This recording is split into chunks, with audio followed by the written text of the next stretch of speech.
I have two brief questions I'd like to ask, if I may.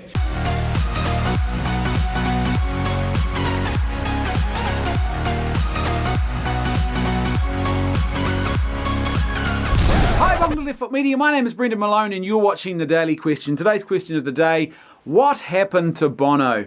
The reason I'm asking that question is because recently he penned an op-ed piece where he declared that on the European leg of their current tour of the world, he was going to be waving a big giant EU flag, a European Union flag, I guess as a bit of an anti-Brexit message, a pro-European Union message.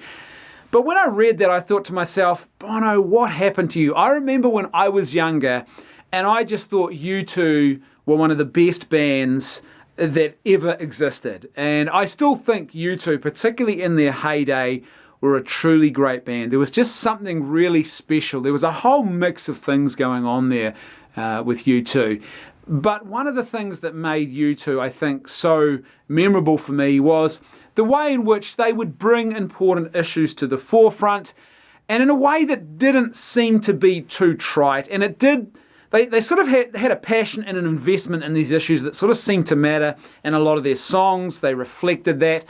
They weren't just your typical sort of virtue signalling pop rockers.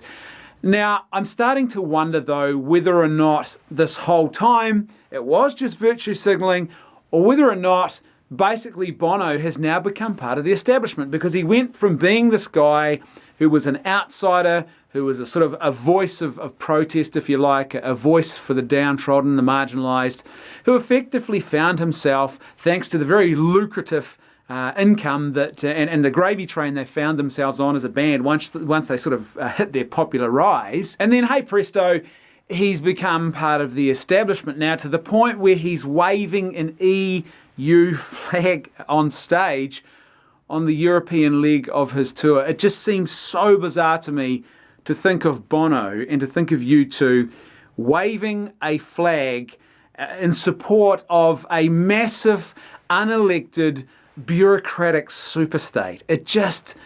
I just don't get it. I really don't get it, especially when you think about the history of U2. They were so connected to the whole issue of the Troubles that happened in Ireland, that awful period of Irish history with the Irish Protestant and the Irish Catholic divide and the violence that was going on. And if you want to get a sense for how passionate U2 were about this, go and watch the Joshua Tree tour movie, Rattle and Hum. And when they play Sunday Bloody Sunday, which was one of their big anthems that spoke out against the violence and the divide that was going on, there is a point at which Bono stops to deliver a monologue on stage, and he talks about how he's sick of people coming up to him in America and talking about the glory of the revolution and the glory of dying for the revolution.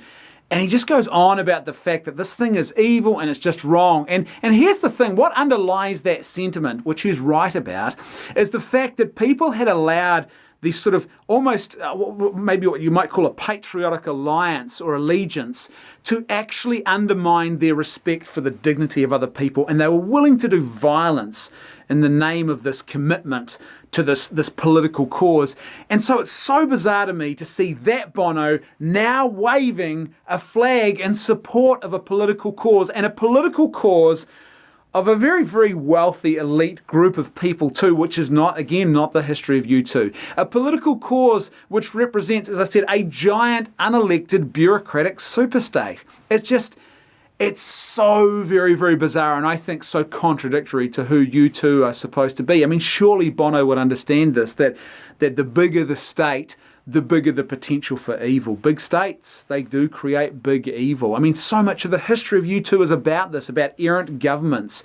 You know, and Bono, of all people, should understand this, that absolute power corrupts absolutely. And when you talk about the EU, you're talking about, as I said, unelected bureaucrats being handed an absolute and almost unfettered power over multiple nations. It's just so bizarre. Now, I get it. Bono might have a problem with Brexit. I get that. But surely there's better ways to be a voice on that issue than waving an EU flag. It seems to me that a lot of people got stuck in this false dichotomy about the Brexit thing. I'm actually, if I'd been in England, I almost certainly would have voted for Brexit. It's got nothing to do with, as some people falsely claim, some sort of narrow-minded racism. Instead, it's got to do with an understanding of how are we best going to progress as a community, and when you talk about your country as a community, how are we best going to progress? And we can't really do that if we are tied together as some sort of massive global, effectively like a global bureaucratic corporation. That's not good for the little guy. And so I get why people voted for Brexit and why they wanted to get out. However, I also understand people on the other side who have concerns and hold the other view. I don't demonise people who hold a different view.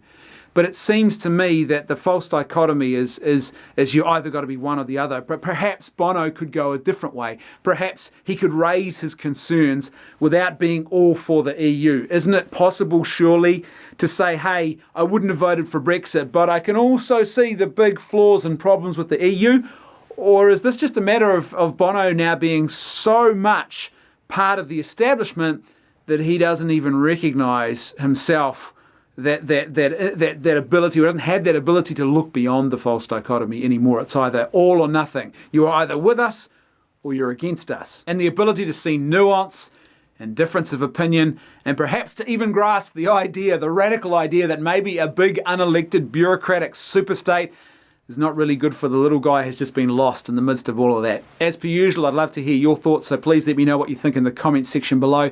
And if you like the content I'm creating and you'd like to see more of it, then please support me on PayPal or Patreon.